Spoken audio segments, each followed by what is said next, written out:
Minnesota Timberwolves 117-108 para cima do Denver Nuggets, um jogaço onde o Denver abriu quase 10 pontos de margem no primeiro quarto, porém no segundo quarto o jogo mudou por completo e olhando individualmente para este quarto, o Minnesota venceu por quase 20 pontos, com isso quebra por completo a margem do Denver e ainda coloca uma margem à frente a seu favor. E aí depois do intervalo basicamente administra a partida para ir sair com a vitória.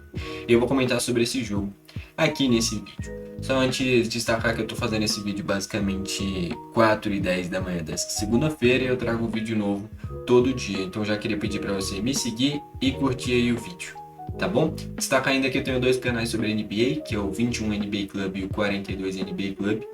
Aqui eu vou comentar sobre essa vitória do Minnesota Timberwolves sobre o Denver Nuggets. No outro canal, sobre a vitória do New York Knicks sobre o San Antonio Spurs. Então fica essa outra recomendação, tá bom? Vamos começar aqui olhando pelo lado do Denver Nuggets. O maior pontuador foi o Nikola Jokic, que fez uma partidaça. O Jokic fez 35 pontos, 13 rebotes, além de 9 assistências. Grande jogo dele, e mesmo assim isso não foi o suficiente para o Denver vencer.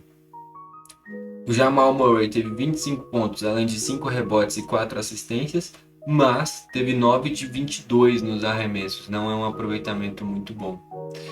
Mas de qualquer forma fez 25 pontos. Na reta final do jogo ele teve uma enterrada para cima do Gobert. Foi de fato bem bonita. Até porque o Gobert é muito mais alto, mais forte. E mesmo assim o Jamal Murray foi para cima dele e conseguiu uma enterrada linda, né?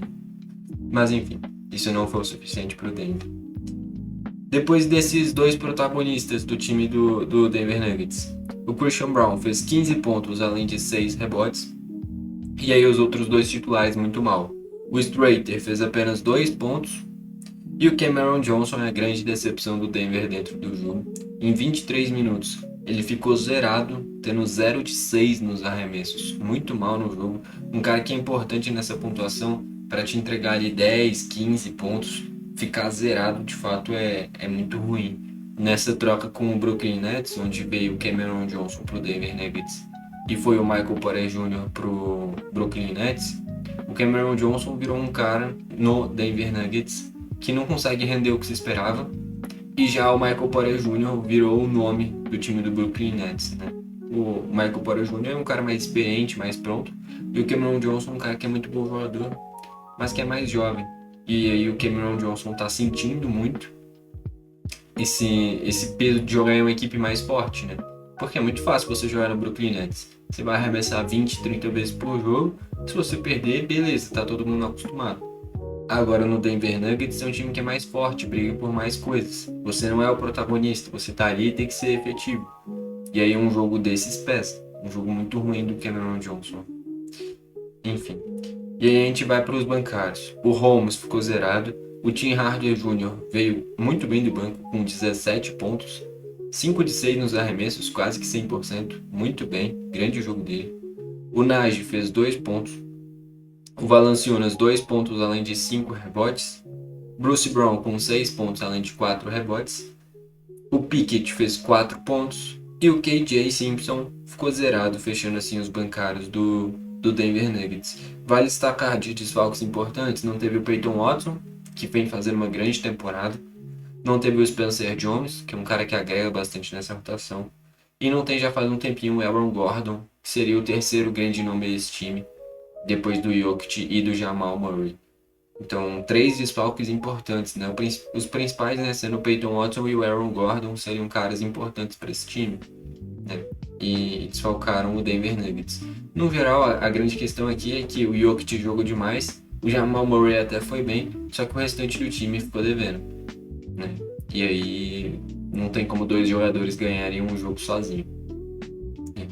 O jogo do Jokic foi incrível, mas o restante do time não acompanhou. Aí agora a gente vai pro lado do Minnesota Timberwolves.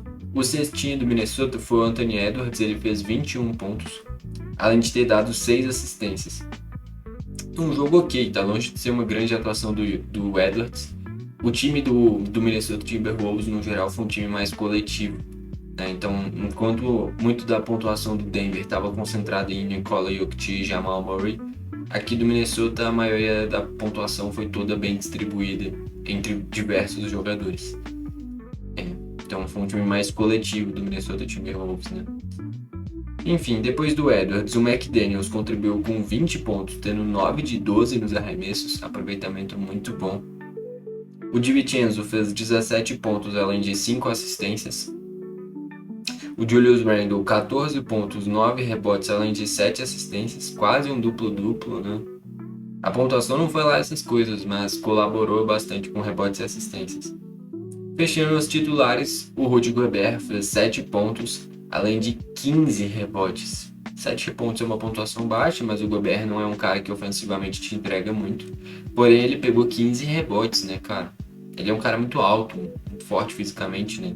Agregou bastante nesses rebotes pro Minnesota. Enfim. E aí a gente vai para os bancários, um banco bem curto do Minnesota Timberwolves. Utilizou apenas 3 jogadores. O Bones Hyland fez 18 pontos, muito bem vindo do banco, 6 de 7 nos arremessos, muito bom. O Naz Reid com 11 pontos, além de 6 rebotes, não é lá uma grande pontuação, mas dentro do último quarto ele foi muito importante. O último quarto do Naz Reid foi muito bom.